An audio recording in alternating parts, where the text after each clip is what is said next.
Innovative organizations, number two, they're dealing with this issue of velocity. You know, what they're developing is the capability to respond faster to faster marketplace change, faster consumer change, faster competitive change. It's their ability to scale and adapt and change at a rapid pace. I want you to think about the concept of business velocity. Business velocity. You know, I spent some time with a company in the video game industry, and they were talking about business velocity in their industry. The video game industry is a very fast, very high velocity industry. You know, the fellow was indicating when a typical video game comes out, some 45 to 70% of the total profit made in that video game occurs in the first 4 to 5 days of sale.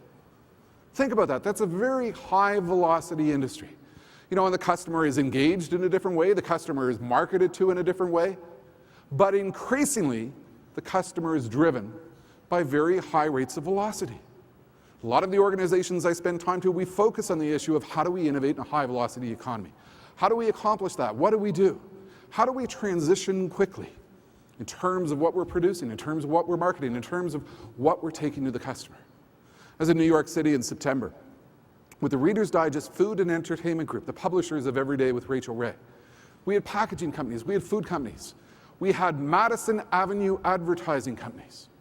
And the entire focus of our time together was how do we innovate in a high velocity economy?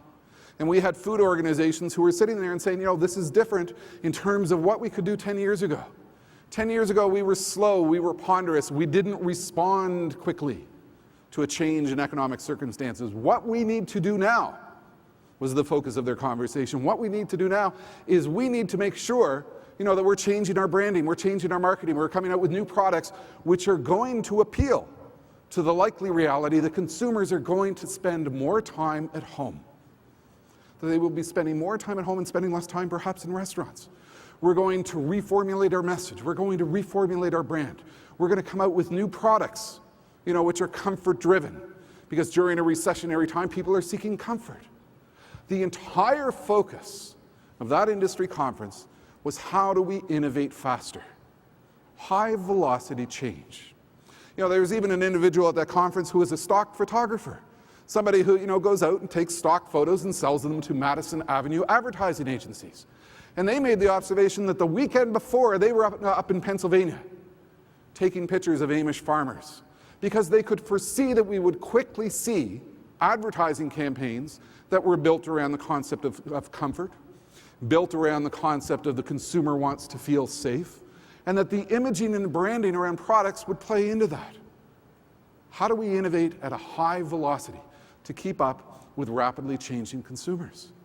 I talk a lot at a lot of food industry conferences, and you know what we find is very rapid change in terms of, you know, the choices that people are making.